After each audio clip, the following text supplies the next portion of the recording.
नमस्कार, आप देख रहे हैं सुदर्शन न्यूज और मैं हूं शशि तुषार शर्मा। देश में पीएम पद के भी कोई वैकेंसी नहीं है क्योंकि चुनाव में अभी करीब 3 साल का लंबा समय बाकी है। लेकिन मोदी के भय से साल 2019 के चुनाव के लिए विभिन्न दलों में गठबंधन की कसक हिलोरे मार रही है। सभी विपक्षी दलों के बड़े नेताओं की हसरत यह है कि पीएम बनने की उनकी कोशिश पूरी हो। मोदी विरोध के नाम पर नीतीश कुमार इस मामले में सबसे आगे चल रहे हैं। लेकिन सवाल फिर भी यही बना हुआ है कि क्या नीतीश को कांग्रेस, एसपी और बीएसपी कभी स्वीकार कर पाएगी? इसी पर आज हम बात करेंगे। हमारे साथ हमारे तमाम खास मेहमान भी जुड़ेंगे। न सूत न कपास, पीएम पद की आस।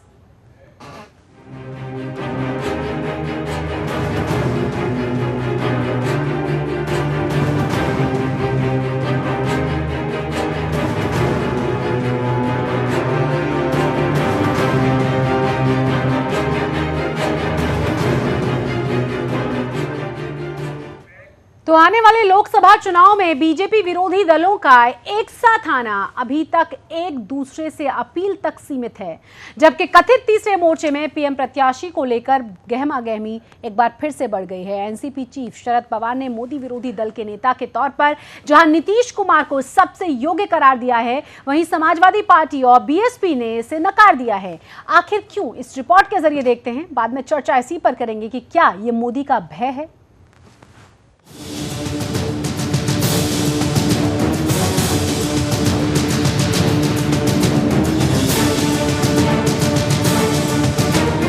नीतीश कुमार जेडीयू की आंख, नाक और कान है।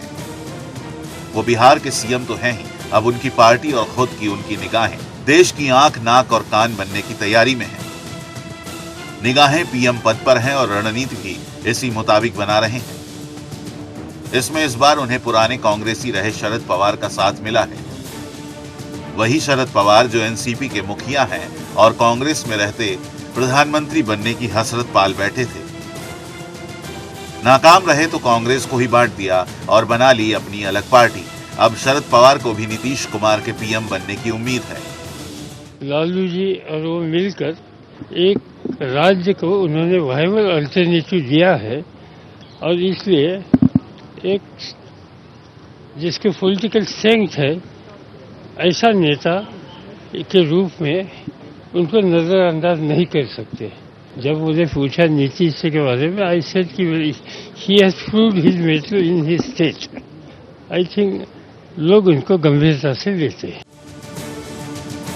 नीतीश कुमार को पीएम मटेरियल बताने के पीछे एनसीपी अध्यक्ष शरद पवार की मजबूरी भी दिखती है, क्योंकि महाराष्ट्र में बीजेपी की सरकार आने के बाद ही एनसीपी के बड़े नेता छगन भुजबल करोड़ों रुपए के भ्रष्टाचार के मामले में गिरफ्तार होकर जेल की सलाखों के पीछे हैं। जबकि नीतीश के पुराने मित्रों में से एक और केंद्रीय मंत्री रामविलास पासवान ने शरद पवार की बातों को हवा में उड़ा दिया। पासवान ने कहा कि नीतीश कभी प्रधानमंत्री बन ही नहीं सकते, इसलिए वो पीएम पद की हसरत पालने के बजाय बिहार की बिगड़ी कानून व्यवस्था को सुधारें। कुमार जो है नीतीश कुमार शरद पवार जी कहें या कोई कहे, नीतीश कुमार कभी बनने वाले नहीं हैं मुख्य प्रधानमंत्री। वो इसी तरीके से अपना बिहार का जो है इशूज है उसको बरगलाने के लिए, जो हत्या, लूट, बलात्कार, गरीबी है, उससे दिमाग बटाने के लिए अपना जो है सबूखा चुरा ले है। वहीं समाजवादी पार्टी ने शरद पवार के बयान को झटकते हुए प्रधानमंत्री पद के लिए मुलायम सिंह को योग्य बताया। पार्टी नेता नरेश अग्रवाल ने कहा कि गैर बीजेपी और गैर कांग्रेस फ्रंट के लिए मुलायम सिंह यादव ही सबसे अच्छे नेता हैं। ये उनकी अपनी राय हो सकती है, समाजवादी पार्टी इस राय से सहमत नहीं है। हमारा मानना है कि non BJP, non Congress Mulayam Singh Yadav ji सबसे उचित चेहरा। शरद पवार के बयान पर यूपी के पूर्व मुख्यमंत्री मायावती ने भी प्रतिक्रिया दी। कहा कि 2019 का समय अभी दूर है और अभी कुछ भी कहना जल्दबाजी होगी। हालांकि मायावती ने खुद के प्रधानमंत्री बनने के बारे में पूछे गए सवाल पर चुप्पी साध ली। शरद पवार ने श्री नीतीश कुमार के बारे में पीएम पद के उम्मीदवार को लेकर जो अगले लोकसभा चुनाव में जो उनको प्रोजेक्ट करने की बात कही है, तो अभी लोकसभा चुनाव के लिए समय अभी काफी पड़ा हुआ है। सन 2019 में चुनाव होंगे। जब तक राजनीतिक समीकरण क्या बनते ये नहीं कहा जा सकता है। तो फिलहाल तो हमारा गठबंधन से कोई लेना देना नहीं है। आपके नाम नीतीश कुमार खुद को पीएम मटेरियल समझें या जेडीयू के नेता, बात एक ही है। लेकिन सच तो ये है कि बिहार के बाहर जेडीयू की पहुंच लगभग जीरो है। दूसरी तरफ यूपी में धुरंधर सपा नेता मुलायम सिंह यादव भी मौजूद हैं, जो कभी प्रधानमंत्री बनते बनते रह गए थे। बहुजन समाजवादी पार्टी की सुप्रीमो मायावती और ममता बनर्जी भी अपने राज्यों में नीतीश से कम लोकप्रिय नहीं है, जबकि कांग्रेस में राहुल गांधी ही एकमात्र प्रधानमंत्री पद के दावेदार हैं। ऐसे में नीतीश चाहकर भी प्रधानमंत्री कैसे बन सकते हैं? इसलिए बेहतर तो यही होगा कि नीतीश फिलहाल बिहार की बागडोर ठीक तरह से संभाल लें, क्योंकि जनता ने उन्हें इसी के लिए चुना है। सुदर्शन न्यूज के लिए ब्यूरो रिपोर्ट के साथ कुमार मैन।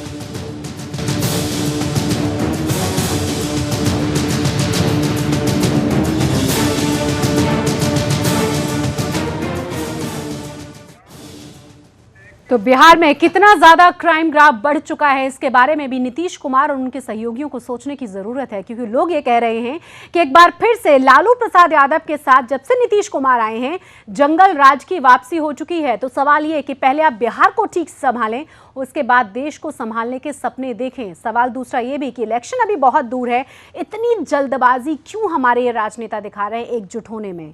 इसी पर आज हम चर्चा करेंगे। हमारे साथ हमारे तमाम खास मेहमान जुड़ गए हैं। हमारे साथ अभय वर्मा हैं जो कि बीजेपी से हैं, दीपक सारस्वत हैं जो कि जेडीयू से हैं।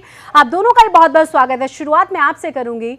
सवाल ये है दीपक सारस्वत जी, क्या जल्दबाजी है? आपके अलावा क्या बाकी के लोगों को पीएम पद का कैंडिडेट नीतीश कुमार के अंदर नजर आ रहा है? नीतीश कुमार जी को कभी उन्होंने कोई जल्दबाजी नहीं है और न उन्होंने कहा है कि मैं कभी पीएम का दावेदार हूं। यदि देश की जनता या बड़े बड़े सीनियर लीडर जैसे शरद पवार साहब ने आज बोला है और आपने लालू जी ने पहले बोल दिया है, तो यदि सब लोग देश की जनता या देश के सीनियर लीडर बोल रहे हैं, तो यदि हमें हमारी पार्टी को यह अधिकार जनता लाएगी 19 में, यदि पीएम बनाएगी, तो हमारे देश में हमारी पार्टी और नीतीश जी के शासन सुशासन को सारा देश जानता है। और बिहार में आपने देखा है कि अभी आप बोले थे कि क्राइम बढ़ा है, अभी आप ग्राफ उठा के आंकड़े उठा के देख लें। एक चीज बताएं मुझे, लालू प्रसाद यादव ने कब कह दिया कि आप पीएम बनिए, हम तैयार हैं? नहीं, तेजस्वी की अगर आप बात कर रहे हैं तो वो अलग है कि आप वहां निकलेंगे तो वहां वो सीएम पद की कुर्सी को ले लेंगे। लालू प्रसाद यादव का कोई बयान आप मुझे याद दिला सकते हैं जब उन्होंने कहा हो कि हाँ वो चाहते हैं नीतीश कुमार पीएम बने इस देश के?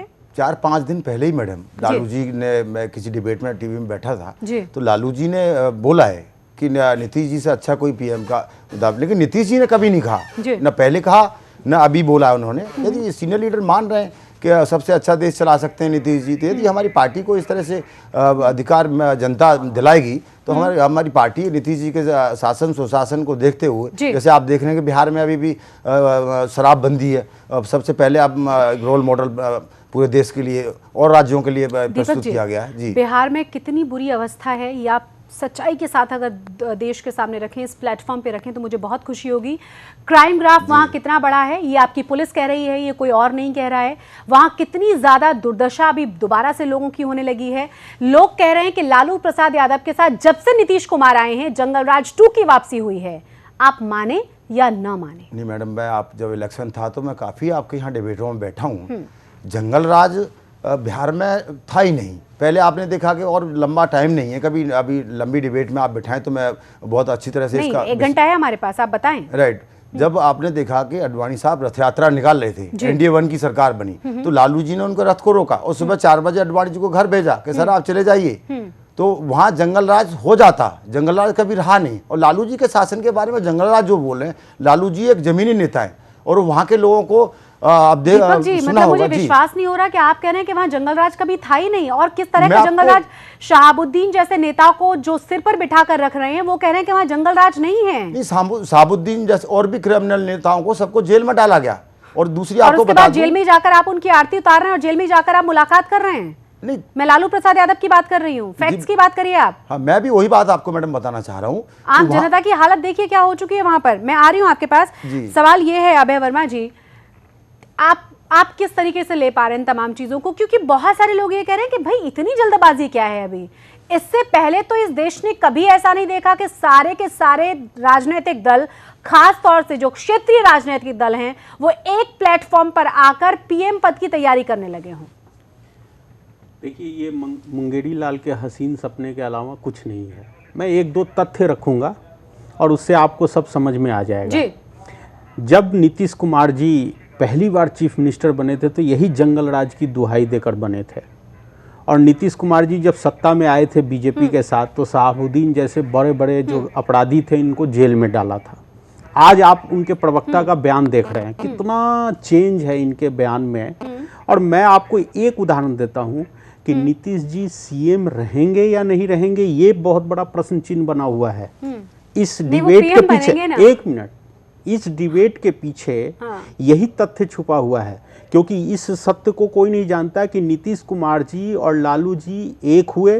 पहले ये तय हुआ कि ये दोनों पार्टी का विलय होगा, फिर इनकी इतनी भी नहीं बनी कि ये दोनों पार्टी विलय करा सके, और फिर दोनों ने बराबर सीट पे चुनाव लड़ा, और ये दूसरे नंबर की पार्टी हैं। इन्होंने राष्ट्रीय जनता दल का अधिकार छीन के मुख्यमंत्री पद लिया हुआ है। तो अभी 10 दिन 15 दिन पहले जदयू ने प्रयास किया अजीत सिंह के साथ विलय करने का, वो भी नहीं कर पाए। कहाँ से देश का नेतृत्व करेंगे जब एक पार्टी को अपने साथ नहीं विलय कर पा रहे हैं, और दो पार्टी एक होके एक पार्टी नहीं बना पा रही है, वो देश को क्या चलाएगी। इसलिए मुझे लगता है कि इसमें कोई ना कोई सार छुपा हुआ है। नीतीश जी जिस प्रकार से बिहार के डेवलपमेंट को रोका है, बिहार के शिक्षा के विकास को रोका है, बिहार में जिस तरह से जंगल राज की वापसी हुई है, नीतीश जी के पास इसके अलावा कोई रास्ता नहीं है कि इस प्रकार के अनर्गल डिबेट उनको एक्सेप्ट कौन कर रहा है, उनके साथ जाने के लिए कौन तैयार है। लालू जी ने तो अपनी पार्टी विलय नहीं करी, अजीत सिंह ने अपनी पार्टी विलय नहीं करी, उनके साथ कौन खड़ा है। अभी आपने कहा कि बहुत सारे क्षेत्रीय दल एक हो रहे हैं ना, मेरे हिसाब से एक भी क्षेत्रीय दल एक नहीं हो रहा। एक होने की कोशिश है, लेकिन हाँ ये बात सही है आपकी, मैंने पहले ही बोला है, नीतीश जी ने कभी नहीं कहा मैं पीएम का दावेदार हूँ। ये तो आप पूरा देश के मीडिया में आज सारे उसमें डिबेट चल रहा है। एक बुलबुला तो छोड़ा गया है ना, नीतीश जी ने नहीं छोड़ा मैडम, नीतीश जी ने नहीं छोड़ा है। अब ये तो सीनियर पार्टी के लोग शरद पवार जैसे कहें कि नहीं मैं बिहार को ही संभालूंगा, मेरे बस की तो बिहार ही संभालना नहीं है। बिहार के मुख्यमंत्री तो है ही वो, बिहार में वो दूसरे नंबर की पार्टी हो गए। 27% आपने शहाबुद्दीन के बारे में कहा, बीजेपी के साथ आपका गठबंधन था तो आपने शहाबुद्दीन को जेल भेजा। आप शहाबुद्दीन के बारे में मुझे बताएं। यहां आप लालू प्रसाद यादव के साथ आए और आप लालू प्रसाद यादव को डिफेंड करें। दीपक जी विश्वास मानिए, मुझे आश्चर्य इस बात का है, नीतीश कुमार किसी मजबूरी के तहत, और हम सब जानते हैं कि गद्दी की और सत्ता की मजबूरी के तहत वो लालू प्रसाद यादव के साथ आए, ठीक है, लेकिन आप लालू प्रसाद यादव को डिफेंड कर रहे हैं कि नहीं जंगल राज उनके शासनकाल में नहीं था, वो दबे और कुचले लोगों के साथ थे। ऐसे दबे कुचले लोग जो तेजाब कांड पूरी दुनिया ने सुना और देखा तो उनके आंसू निकल आए। वही शहाबुद्दीन जिनसे मिलने के लिए आपके मंत्री जा रहे हैं जेल में, वही शहाबुद्दीन जो वहां दरबार लगाकर मिठाई बांट रहा है। लालू जी महागठबंधन में है मैडम। अब वहां आप देख लीजिए, कोई भी वहां ऐसा कुछ काम होगा तो वो उस पर प्रशासन काम करेगा, कार्रवाई होगी, और नीतीश जी वहां मुख्यमंत्री हैं। और इस तरह का जो पहले आप जो बता रहे हैं, पहले के आंकड़ों को भी देखें, अब को भी देखें, 27% और वहाँ ग्राफ कम हुआ है। और आप देखें जैसे शराबबंदी की गई है, अब वहाँ इतना प्रभाव पड़ रहा है कि वहाँ की लेडीज़ जो हैं, महिलाएं जो हैं, वहाँ ऐसे छठ का पर्व सा डेली मनाया जा रहा है। और वहाँ के जो नौजवान बेरोजगार लोग थे आज वो रोजगार में लग गए। 300-400 रुपये रिक्शे वाला, तांगे वाला वो अपना लाता था शाम को, और शाम को पी के आता था। आज वो 400-300 रुपये अपने घर में देता है, अपने बच्चों के साथ वो खाना खाता बैठ के। सबसे बड़ी बात तो ये आप देख लीजिए। आप ये नहीं बताएंगे हमें कि वहाँ पर किस तरीके से स्मगलिंग शुरू हुई है, किस तरीके से वहाँ पर साबुन ज्यादा पैसे देकर शराब खरीदी जा रही है, आप इसके बारे में नहीं बताएंगे? यहाँ भी मैडम प्रशासन को इतना टाइट किया हुआ है नीतीश जी ने। आपने देखा 10 साल पुलिस से क्लियर कहा गया है, थानेदार से, दरोगा से, हवलदार से, एक सिपाही से, कि यदि आप कहीं भी इस तरह का कोई होता है तो आपको थाने में भारी नहीं होगी और सस्पेंड कर दिया जाएगा। नहीं, लेकिन आप ये बताएं ना कि शरद पवार के कहने से ही मुख्यमंत्री प्रधानमंत्री बन कैसे जाएंगे नीतीश कुमार? शरद पवार नहीं, लालू जी नहीं, मुलायम सिंह जी हमारे मुलायम सिंह यादव ने कब कहा? मैम सीनियर हमारे वो देश के नेता हैं। आप तो कोशिश मुलायम सिंह यादव को उससे पहले, हाँ, नीतीश जी, शरद यादव जी उनको बड़ा भाई मानते हैं, तो उनके बारे में हम लोग नहीं बोल पाएंगे। मुलायम सिंह जी का मैं घटना याद दिलाऊंगा अपने भाई को कि जब बिहार में चुनाव हो रहा था तो उनको दूध की मक्खी की तरह निकाल के फेंक दिया था। इस तथ्य को कोई भूला नहीं है। एक मिनट, मेरी बात पूरा हो जाने दीजिए। मैं तो फैक्ट की बात करता हूँ। मैं कहता हूँ नीतीश कुमार को आज के दिन में बिहार का सीएम बनने का अधिकार नहीं है, क्योंकि उन्होंने जिस मैंडेट के लिए चुनाव लड़ा था वो लालू यादव से कम सीट लेके आए। और आर्काइव आप अपने रिकॉर्ड से निकाल के देखिए वो लालू यादव के बारे में क्या क्या कहते थे। जब लालू यादव जी चारा घोटाला में कन्विक्ट हुए, अब रामविलास जी को ले लीजिए, मैं आपको बता देता हूँ। अब रामविलास जी को ले लीजिए, रामविलास जी ने खुद कहा, रामविलास जंतर मंतर देखिए आप रामविलास जी का विषय लाके मैं आपको बता रहा हूँ, मैं भ्रष्टाचार की बात कर रहा हूँ।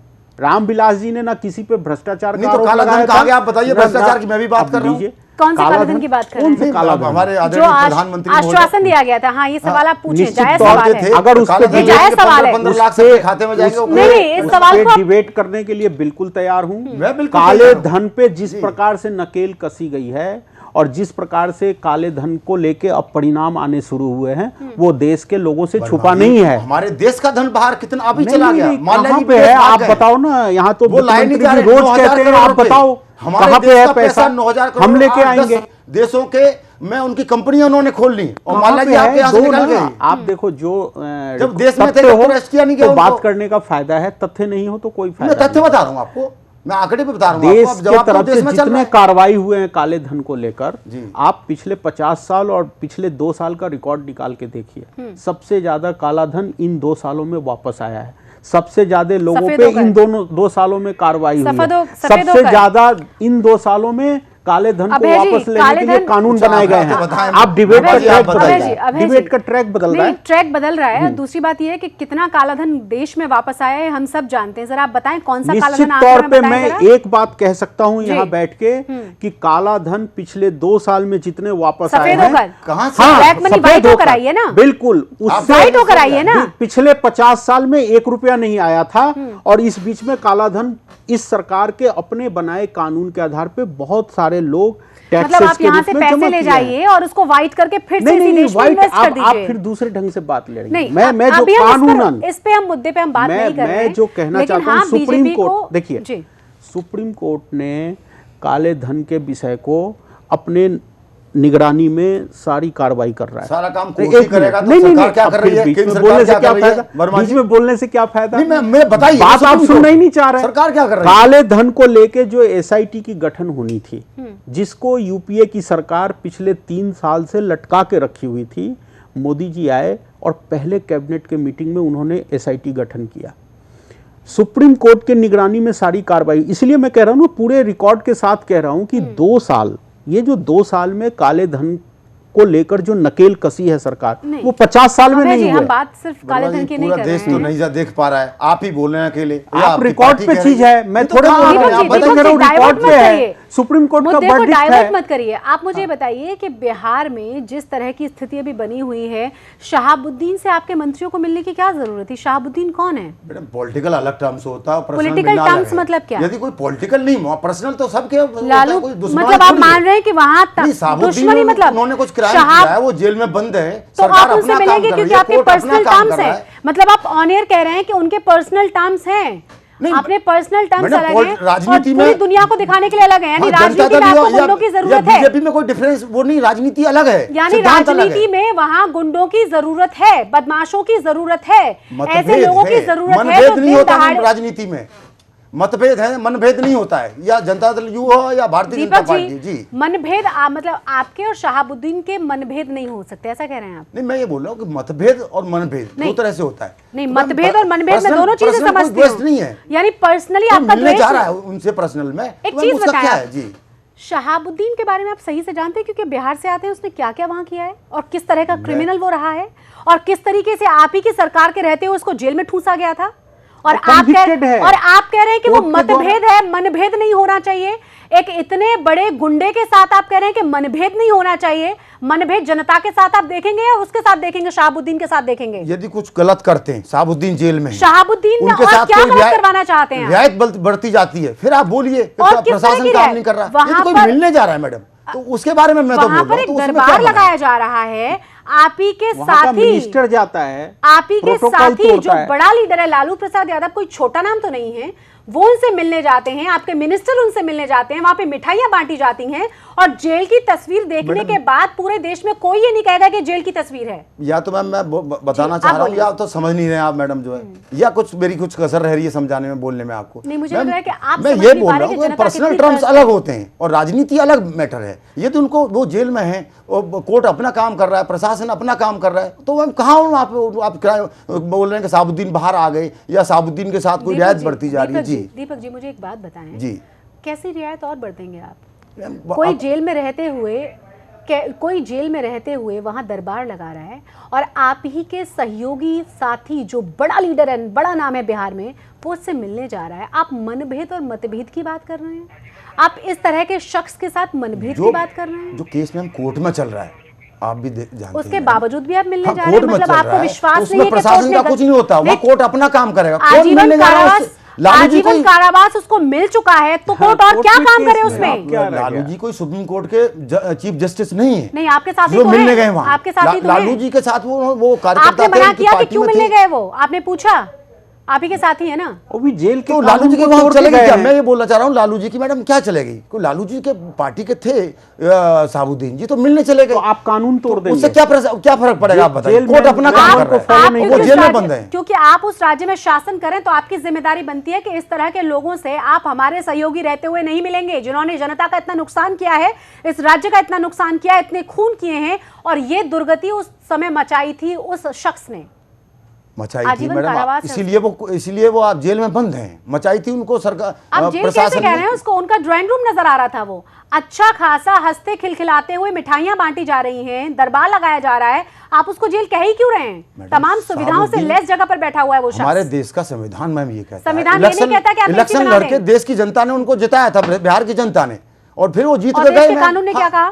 जी मैम, देश के कानून ने फिर क्या कहा उनके बारे में? अंदर कर दिया, अंदर नहीं किया, कन्विक्ट कर दिया। हाँ, तो कन्विक्ट कर दिया। दोनों बात को मत जोड़िए, कन्विक्शन है, सजा भुगत रहे हैं वो। सजा भुगत रहे हैं, लेकिन मिलने का सजा भुगतने वाले कैदी के लिए, सजा भुगतने वाले इतने बड़े अपराधी के लिए आप इतनी सिंपैथी क्यों रख रहे हैं? मेरा सवाल वो है। सजा भुगतने वाले को एक छोटे से ब्रेक ले रुकूंगी यहाँ पर। सजा भुगतने वाले को पैरोल मिलती है, एक महीने के लिए लोग बाहर आते हैं, तो वो तो मिलने के लिए वहां गया है।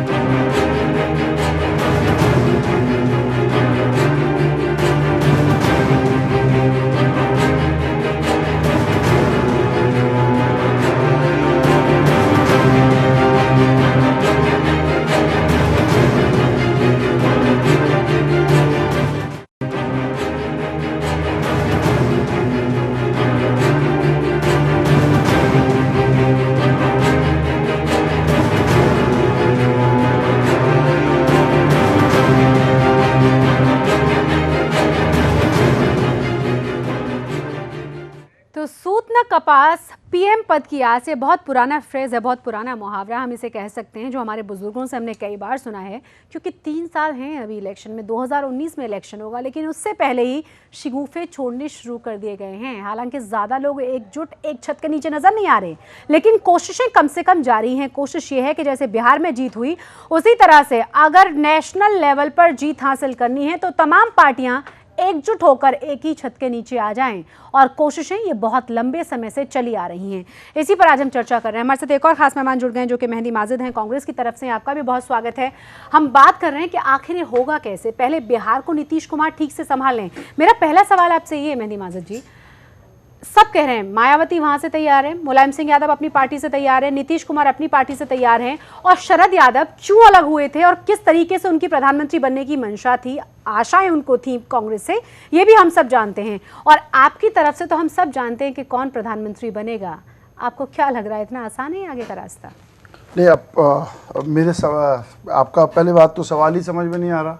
नहीं, सवाल बहुत कठिन इसलिए है, देखिए कि स्वघोषित है ना राहुल गांधी, तो अगर नीतीश कुमार फाइनल हुए तो फिर क्या होगा? हमारी पार्टी जो है जी, निश्चित रूप से भारतीय जनता पार्टी और कांग्रेस दो एक ऐसी पार्टी हैं जो नेशनल लेवल पे हैं। हम लोग सत्ता में रहें या सत्ता से बाहर रहें, हमारे अपने आदर्श हैं, हमारी अपनी नीतियां हैं।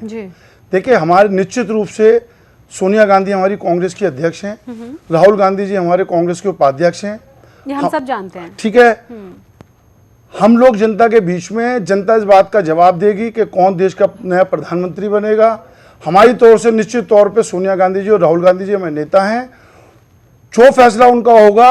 और ये मैं आपके चैनल पे हमेशा आता रहा हूँ, कांग्रेस का प्रवक्ता हूँ, एमसीडी का चुनाव देख रहा हूँ, न्यूज़ चैनल पे मैं ये ऐलान कर रहा हूँ कि कांग्रेस का आने वाले समय में देश का प्रधानमंत्री होगा, हमारा अपना प्रधानमंत्री होगा, और वो जो प्रधानमंत्री होगा वो जनता का चुना हुआ प्रधानमंत्री होगा। मैं ये आप इस चैनल के माध्यम से मैं सारी जनता को बता देना चाहता हूँ। नहीं देखिए, इस देश में जो भी प्रधानमंत्री होगा जनता का चुनाव हुआ प्रधानमंत्री होगा। हम बिल्कुल ठीक है, वो मैं नहीं कह रहा, नरेंद्र मोदी को जनता नहीं चुना है। पर एक चीज तो मुझे बताएं, तो फिर नीतीश कुमार कैसे प्रधानमंत्री बनेंगे? अपनी अपनी ये तो डेमोक्रेसी है, लोकतंत्र है। अगर नीतीश कुमार जी को लगता बिहार है, में आप एक ही मंच पे थे ना, तो ठीक, तो स्टेटों में नेशनल लेवल पे अभी हम सीपीआई के साथ हैं वेस्ट बंगाल में। इसका मतलब ये थोड़ी ना है कि भट्टाचार्य जी को हम प्राइम मिनिस्टर घोषित कर देंगे। तो अपनी अपनी पॉलिसियां होती हैं। केरल के अंदर जो है हम अलग चुनाव लड़ रहे हैं, वो कुछ नहीं होती है, सेकुलर फोर्सेस के साथ अधिकार सबको है। और सपने की बात यह है कि अभी आप 2 साल हुए हैं, बहुत 15 साल तक हम लोग रहे, इसमें इतना ज्यादा भारतीय जनता पार्टी को ज्यादा उछलने की जरूरत नहीं है। आपको तो कुछ अभी आने वाला समय बता देगा। मैं तो कह रहा हूँ कि इतने सारे प्रधानमंत्री के दावेदार हो रहे हैं, तो सपने देखने का अधिकार तो सबको है। अरे हमारा सपना ही मान लो मेरे दोस्त, सपना ही मान लो। जो मैडम ने सवाल किया मैं उस बात का जवाब दे रहा हूँ। निश्चित तौर से कांग्रेस का अपना, हमारे पास इतनी क्षमता है, हमारे नेतृत्व में इतनी क्षमता है कि हम अपना प्रधानमंत्री हमने अपना हमेशा से रखा है, और आगे भी कांग्रेस का ही प्रधानमंत्री होगा। नहीं, आप मुझे ये तो बताएं कि आपके नेतृत्व में इतनी क्षमता है, तो एक के बाद एक राज्य आपके हाथ से निकल रहे हैं। राज्य, अगर हम बात करें स्टेट इलेक्शंस की भी, हमने लोकसभा में क्या हुआ जाना है, एंटी इनकम्बेंसी थी, ये भी हम मान लेते हैं, लेकिन राज्यों में हालात कैसे हैं? मैं आपको फिर बता रहा हूँ कि निश्चित तौर पे हम लोगों ने काफी समय से शासन कर रहे थे। हम जनता का जो उत्तर प्रदेश में तो काफी समय से शासन नहीं है। जनता का जो आक्रोश था, हो सकता हमारे खिलाफ हो, हमने स्वीकार किया। हमने उसका स्वीकार के बाद सुधार किया। सुधार निश्चित रूप से आप 5 राज्यों में देखिएगा ना आने वाले कि हमने कैसा सुधार किया। अरे पूरे हिंदुस्तान में हाहाकार हो रही है, मोदी साहब का नाम लेवा कोई नहीं रहेगा आने वाले टाइम में। आप देखिएगा महंगाई 200 रुपए किलो दाल, समझे, सब्जियों का हाल, ये इसमें हंसने। अभी अगर ऐसी बात करेंगे तो आप झूठ बोलेंगे तो हंसेंगे ही ना। बोलेंगे 200 कहीं पे 200 रुपए किलो दाल नहीं है, झूठ बोल रहे हैं, सरासर झूठ बोल रहे हैं। 180 रुपए आप 200 रुपए बोले हैं ना, अभी इसलिए मैं 200 लगभग, अब 180 पे आ गए कि बात 120 में मिलेगा। क्या बात कर रहे हो? 200 भी बिकी है, ब्लैक अरे बिकी है, वो आप ब्लैक का काम आप कर रहे हो, ऐसा है नहीं तो आप ब्लैक का काम कर रहे हो। ऐसा है, क्या बात नहीं कर रहे, सुन लीजिए, वो सही बता रहे हैं। ऐसे नहीं होता, ऐसे नहीं होता। आप अगर झूठ बोलोगे, झूठ नहीं बोलना, मैं झूठ बोलोगे तो ऐसे ही रोकूंगा। 180 और 200 की बात है। अभी 180 पे आए ना, मार्केट में चलोगे 120 में मिलेगा। मैंने 180 मान लेता हूँ। क्यों मान लेते हो? सच बोलो ना। 70 रुपए कांग्रेस के जमाने में थी, वो 180 रुपए पहुंच गई।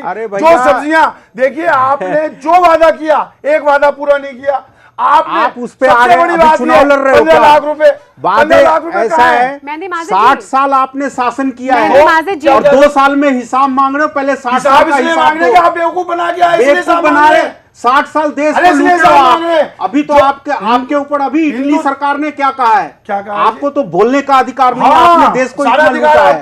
क्या बात करते हो? और 2 साल में आपने आकाश में लूटा, जमीन पे लूटा, जमीन के नीचे कोयला तक लूटा। आपके ऊपर एक सेकंड, मेहंदी जी, कांग्रेस मेहंदी भारत की ओर चल चुका है। भारतीय जनता और राज्य सेवक संघ मुक्त भारत बनेगा। आने वाला टाइम देखिए। अभय जी, एक सेकंड, अभय जी निकल रहे हैं हम तो। मेहंदी मांझी जी, आप कह रहे हैं कि आपकी खिलाफ एंटी इनकम्बेंसी थी और इस सरकार को आए हुए 2 साल हो गए, बहुत दुर्दशा है। फिर से मेरा वही सवाल जिसका जवाब आपने नहीं दिया, अगर इतनी ही दुर्दशा है तो एक के बाद एक राज्य क्यों आपके हाथ से निकल रहे हैं? मैंने बताया कि हरियाणा के अंदर हम 10 साल से थे, मैंने स्टेट वाइज बता रहा हूँ, 10 साल से। बिहार में, बिहार के अंदर फिर भी आपको फायदा हुआ है। हमने इम्प्रूवमेंट किया, आप अगर देखेंगे हमने इम्प्रूवमेंट किया। आज हमारा वहाँ पे शासन है, बिल्कुल। और आने वाले समय में मैं फिर बता रहा हूँ आपको, केरल के अंदर हम दोबारा निश्चित रूप से आ रहे हैं। वेस्ट बंगाल के अंदर इनका सफाया है, केरल के अंदर वेस्ट बंगाल में आप आ रहे हैं क्या? वेस्ट बंगाल में आप आ रहे हैं क्या? वेस्ट बंगाल में हम नहीं आ रहे, लेकिन अच्छी उपस्थिति दर्ज करा रहे हैं। आपने माना कि आप नहीं आ रहे हैं? नहीं, हम निश्चित रूप से अच्छी उपस्थिति दर्ज करा रहे हैं, और हो सकता है हम शासन में आए, केरल में। अच्छा, एक सेकंड। अच्छा मेहंदी जी, एक और चीज बताएं, आप कह रहे हैं कि 2 साल में इन लोगों ने कुछ काम नहीं किया। माना इन लोगों ने कुछ काम नहीं किया, कुछ केंद्रीय करप्शंस तो बताइए पूरी जनता को, देश की जनता को। इटालियन कोर्ट ने आपकी सोनिया गांधी तक का नाम 250 पेजों की उस जजमेंट में लिखा है। क्या ये शर्मनाक नहीं है? ये 1.5 साल से क्यों चुप हैं? जब इन्हें पता था तो क्यों नहीं करते? अगर जाने दीजिए, आप मेरे सवाल का जवाब दीजिए। बार-बार कह रहा हूं, मैंने कहा कि ये लोग भी करप्ट हैं, जनता की नजर में ये लोग भी करप्ट हैं, आप भी करप्ट हैं। आप बताइए ना कि आप इतने करप्ट क्यों थे? हम करप्ट बिल्कुल नहीं है। इनकी जांच, देखिए सरकार इनकी है, एजेंसियां इनकी है। इटालियन कोर्ट इनके अंडर कब से आने लगा?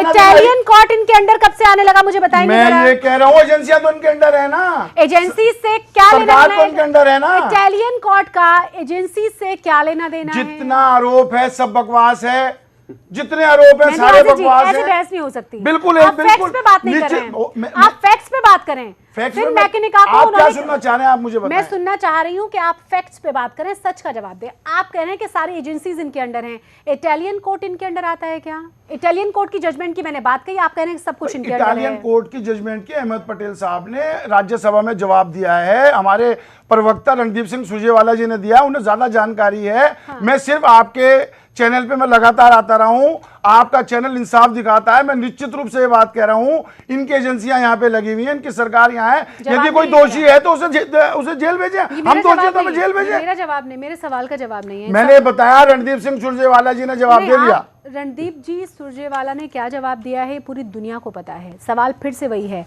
आपने कहा कि इस कंपनी को आपने ब्लैकलिस्ट कर दिया था, पूरी दुनिया के सामने आ गया कि आपने ब्लैकलिस्ट किया ही नहीं था। तो झूठ कौन बोल रहा है ये जनता के सामने? मेरा सवाल सिंपल सा ये है, करप्शन तो हम देख ही रहे हैं। और आज हम फिर से मुद्दे पर अपने पे लौटते हैं।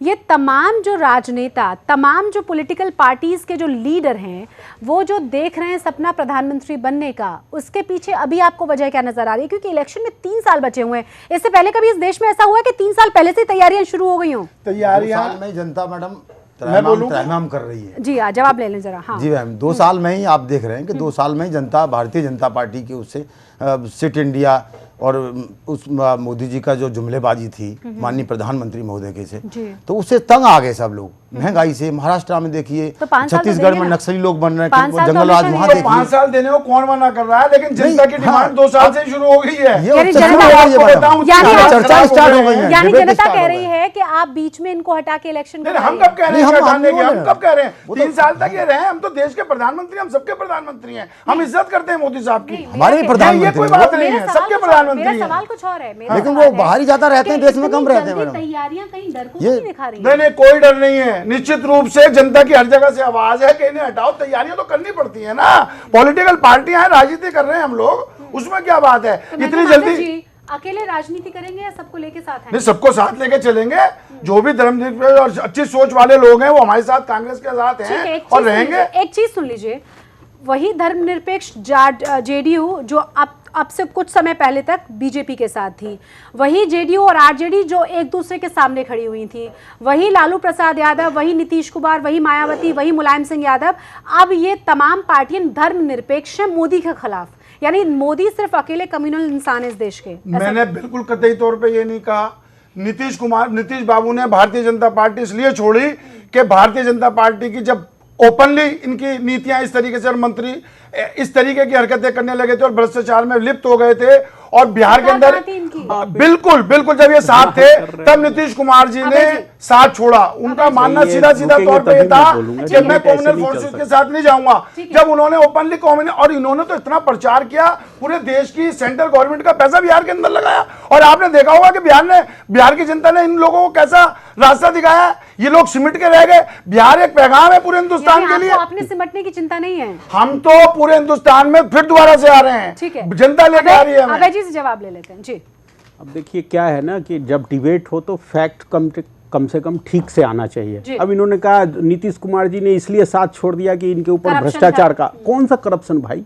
उस समय हम सत्ता में ही नहीं थे। आप तो सत्ता में थे, फिर बीच में नहीं बोलिए, मेरे को बात को रखो। अरे भाई कहाँ पे सत्ता पे थे हम? कहाँ सत्ता? नीतीश कुमार की गवर्नमेंट साथ चल रही थी। तो कौन सा करप्शन का आरोप था? बिल्कुल झूठ बोल रहे हो। एक आरोप बता दो, एक आरोप बता दो। अरे आप झूठ बोल रहे हो। देखो आप झूठ बोलते हो इसलिए मेरे को गुस्सा आ रहा है। आप झूठ मत बोलो। और मैं आपको बताऊं मैडम, जिस विषय पे डिबेट चल रहा था, कांग्रेस की हालत, मैं 2-3 लाइन में सिर्फ बोलूंगा। कांग्रेस बंगाल में 11वें नंबर के प्लेयर बन के सीपीएम के पीछे लग के लड़ रही है। तमिलनाडु में डीएमके के पीछे लग के लड़ रही है। कांग्रेस डे बाय डे इस देश में सिमटती जा रही है। कहाँ पूरे भारत में हर प्रदेश में इनका मुख्य पार्टी के रूप में भूमिका होता था। आज इनके पास एक कर्नाटका छोड़ के जहां 2 जगह इनकी सरकार है ना, हिमाचल, वहां से भी एमएलए भाग रहे हैं। उत्तराखंड में इनके एमएलए इनके छोड़ के चले गए। अरुणाचल प्रदेश में इनके एमएलए इनको छोड़ के चले गए और अलग सरकार बना ली है। कांग्रेस के अंदर इतनी त्राहिमाम मची हुई है। हाँ, क्लियर करो ना, कौन सी सरकार बनाई है भैया? बना नहीं है, कौन सी आपके सरकार विधायकों ने आपका साथ छोड़ा है, ये शब्द आपने वहाँ अभी कहा सरकार बना है। नहीं, सरकार बना ली का हाँ, क्या मतलब है? हाँ, क्या मतलब है इसका? अरुणाचल प्रदेश में आपके विधायकों ने सरकार, मैं आप अभी बात अलग पार्टी उत्तराखंड की बात कर रहे हैं, उत्तराखंड की बात कर रहे हैं आप? नहीं, हाँ, आपको पता ही नहीं, अरुणाचल में भी यही हुआ। अच्छा, आपके आप अरुणाचल पहले क्लियर कर दो ना। उत्तराखंड में भी भाग गए। अच्छा, हिमाचल से लोग भाग रहे हैं। ओहो, और एक कर्नाटक की सरकार पूरे देश में इनकी बची हुई है और जब भी चुनाव होगा वहां से भी ये भागेंगे। कांग्रेस के हालात इतने बुरे हुए हैं, कहाँ 400 सीटें जीतती थी 44 पे रुकी है, कहाँ 1000 विधायक होते थे, अब इनके पास 100 विधायक नहीं है।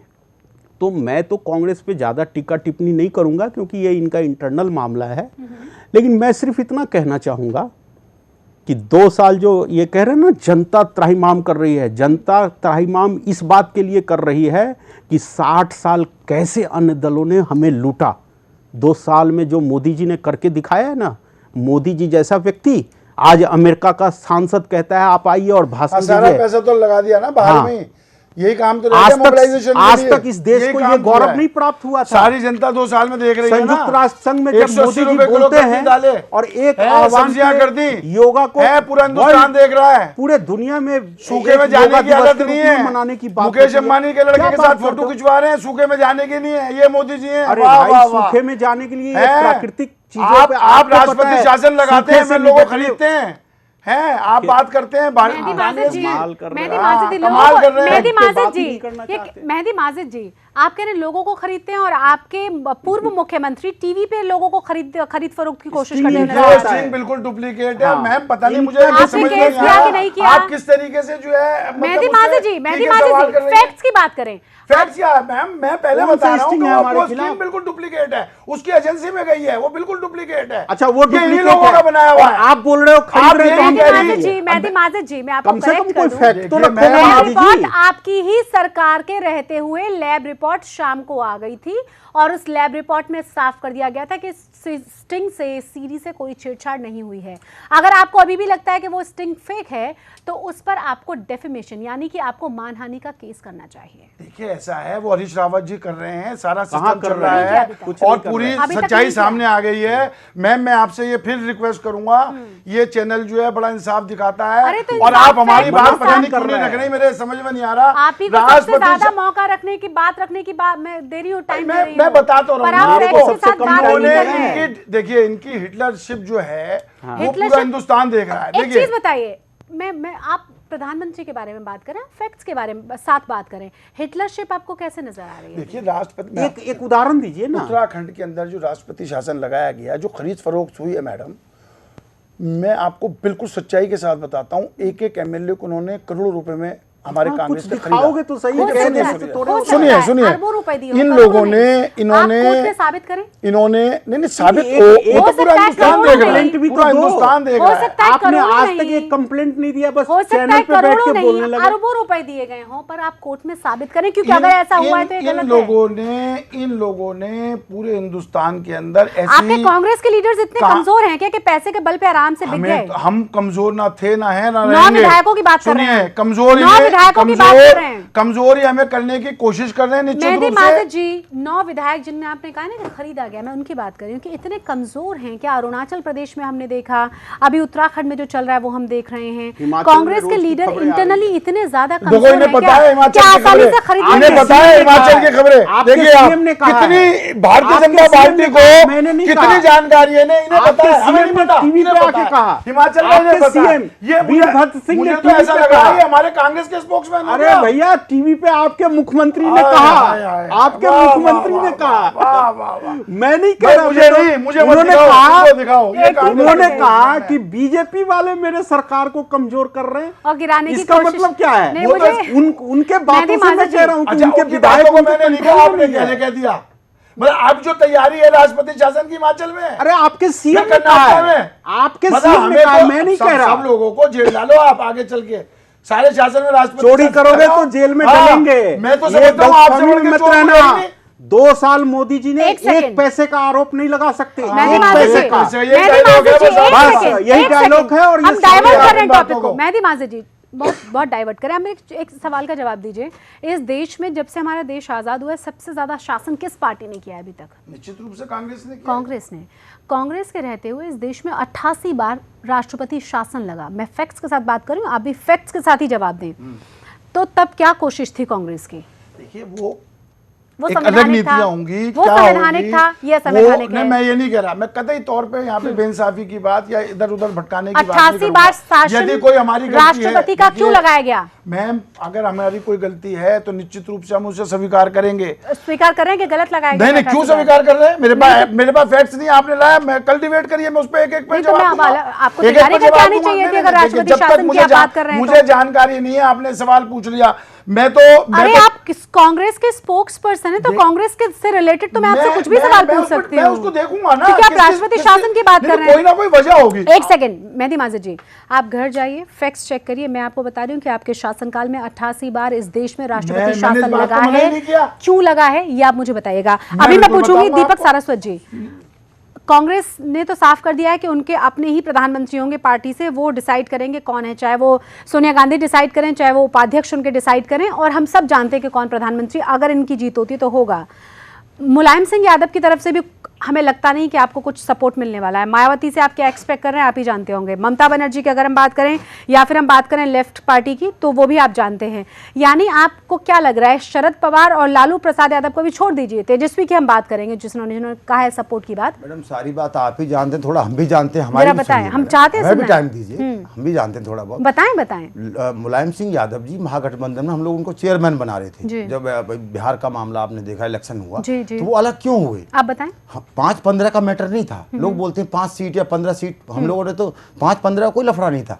उनको क्यों, क्या दबाव उन पर पड़ा ऐसा कि वो हमसे अलग हुए? आप बताएं ना। तो देश की जनता जानती है। आप कह रहे हैं आप जानते हैं तो हमें बताएं, मैं नहीं जानती। समाजवादी पार्टी कोई प्रवक्ता है या नेताजी से कभी आपका इस तरह से बात हो? उस पार्टी में विलय आप करने जा रहे हैं, मैं कैसे बता? हमारे साथ मैडम सभी तैयार हैं, लेकिन पता नहीं क्यों भारतीय जनता पार्टी के अंदर क्यों अभी 2 साल हुए, 2 साल से इतनी बुगबाट होने चालू हो गई है कि वो एक्सेप्ट नहीं कर पा रही है बात को, देश की जनता को किसी बात को नहीं। अब बात को डाइवर्ट न करें जी। अभी आप देखिए मुलायम सिंह यादव आपके पार्टी के साथ विलय नहीं कर पाए, उसमें भारतीय जनता पार्टी कहां से आ गई? विलय अलग होता है, महागठबंधन अलग होता है। जैसे आपको मैं थोड़ा सा आपको एक्सप्लेन कर दूं, एनडीए की सरकार है। आप जो एक्सप्लेन कर रहे हैं मुझे सिर्फ ये एक्सप्लेन करें, कौन कौन सी पार्टी आपके साथ महागठबंधन बनाने जा रही है? कांग्रेस के प्रवक्ता बहुत साफ शब्दों में कह रहे हैं कि हमारा अपना प्रधानमंत्री होगा।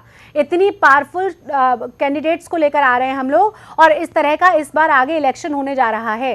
मैडम अभी 3 साल का टाइम है, अभी आप देखिए से क्यों? हाँ, क्या क्या होता है अभी आप देखिए। से क्यों? ये महागठबंधन बहुत बड़ा हो जाएगा। नहीं, और हमारे राष्ट्रीय अध्यक्ष नीतीश कुमार जी भी बने हैं, और हमारी पार्टी भी अलग अलग स्टेट में विस्तार कर रही है। जैसे यूपी वाला इलेक्शन आप देखिए, इसमें भी हम लोग अभी तैयारी से उतर रही है, हमारी पार्टी उतर रही है। तो ये 3 साल में इस महागठबंधन में बहुत हो जाएगा। कांग्रेस में हम में सपा या बसपा उसके चक्कर में मत पड़िए। मैं उसमें एक बात मैम अगर आप परमिशन दें तो बोलूंगा।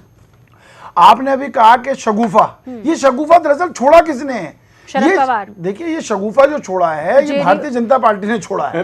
भारतीय जनता पार्टी इतनी बौखलाई हुई है नीतीश कुमार जी से, राहुल गांधी जी से, लालू यादव जी से। अब मुझे बोलने दो, मैं 2 मिनट तो बता दूं आपको। ये शगुफा, ये सब कुछ जो अफवाहें फैली हुई है ना, ये दरअसल नीतीश कुमार जी जनता दल यू के अध्यक्ष बन गए, उसमें क्या परेशानी है भारतीय जनता पार्टी को? प्रधानमंत्री के उम्मीदवार हो गए, ये इनकी घबराहट है, बौखलाहट है। ये नीतीश कुमार जी के चेहरे से। शरद पवार बीजेपी के प्रवक्ता हैं क्या? कौन? शरद पवार ने आज बात अलग पार्टी है, देश के में वरिष्ठतम लीडरों में काउंट किए जाते हैं। मैं तो पूछ रही हूं क्या कहा मुझे नहीं कहा है नहीं मैम, उनको बोलिए। दीपक सारस्वत जी जो मैं पूछ रही हूं मुझे उसका जवाब दे दीजिए। ये मेरा कटायर था, मुझे नहीं पता, ये मेरा कटाक्ष था, ये मेरा शरद पवार कटाक्ष जी था। देश के बहुत सीनियर लीडर हैं। ये मेरा कटाक्ष था, आप ऐसा समझिए। कटाक्ष मत ये करिए, जो देश के ये वरिष्ठ मेरा लीडर अधिकार है जो कटाक्ष कटाक्ष कर करने रहे का। हैं। जिस तरीके से आप आरोप लगा रहे हैं, ये मेरा अधिकार है, आप मेरे अधिकार के अंदर नहीं आ सकते। आप ये बिल्कुल, मेरा आप अधिकार है आप बहुत कि सीनियर हैं, क्या मैं आपका प्रवक्ता- सम्मान करता हूं, लेकिन अरे मेरा आप थोड़ा- मुझे बताएं वो कि सम्मान क्या नहीं शरद पवार बीजेपी के प्रवक्ता है? मैं जवाब उनसे पूछ रही नहीं, हूँ। मैंने जिन्होंने नहीं इस्तीफा सुना। छोड़ा है। देखिए, मैंने नहीं सुना शरद पवार जी का कैंटर में, तो दरअसल उसमें था। उन्होंने कैंटर कहा कि लेकिन- बीजेपी ने कहा है।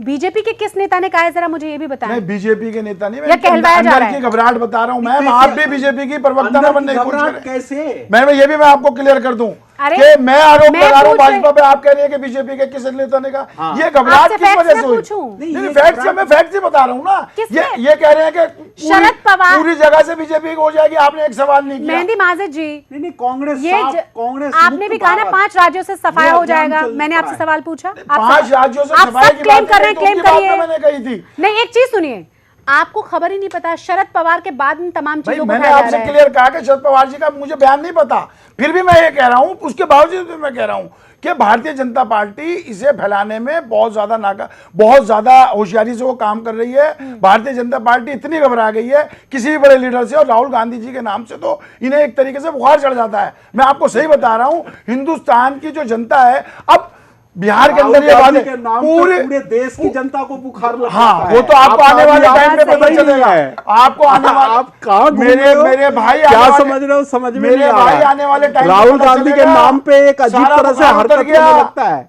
सारा बुखार उतर गया मोदी जी का, बता रहा हूं मैं आपको। आने दो, जो आपने फिर जादूगर देख नीति लेंगे। वो चलाई थी अभी ना, देखते टमटम, चलो आगे एक क्या एक होता होता है। ये महंगाई को कांग्रेस कम की कर दो। सफाया इस एक देश से सेकंड। हो रही एक है। आध एक सवाल सेकंड। पूछ रहे मुझे इनसे, बस नहीं नहीं नहीं, पूछूंगा मैं, मेरे पास बड़े समय प्यार से की पूछूंगा। माजिद मैंने बिल्कुल नहीं पूछूंगा। मेहंदी माजिद जी, मेरे पास समय की कमी है, लेकिन आप जो महंगाई का मुद्दा उठा रहे हैं ना, उम्मीद हम ये करते हैं कि आपको भी चुन के हमने संसद इसीलिए भेजा है, एज अ जर्नलिस्ट नहीं, एज अ सिटीजन मैं कह रही हूँ इस देश जी का, मैम, जी कि मैम। आप इन तमाम चीजों पर भी सवाल उठाएं, बजाय कि नेशनल हेराल्ड और इटालियन कोर्ट के जजमेंट के अलावा। जवाब आपके भी बनते हैं और प्रश्न पूछना भी आपका बनता है। महंगाई पर आप रोकिए, बजाय संसद को एडजन कराने आज के। 2 मैम, साल में मैं हमने आपकी- बहुत बहुत शुक्रिया आप तमाम मैम, आपकी बात बहुत बहुत का- शुक्रिया आप मैं- तमाम मैम, मेहमानों आपकी का बात का- आपकी नहीं, बात का सब- बहुत बहुत शुक्रिया आप तमाम मेहमानों का। उम्मीद हम ये करते हैं कि जो जो सवाल मोदी सरकार को लेकर उठाए जा रहे हैं उन पर सुधार की कोशिश उनकी तरफ से भी की जाएगी, क्योंकि तमाम पार्टियां अब एकजुट होने की तैयारी में हैं और उस पार्टी के गठबंधन को कहा जा रहा है महागठबंधन।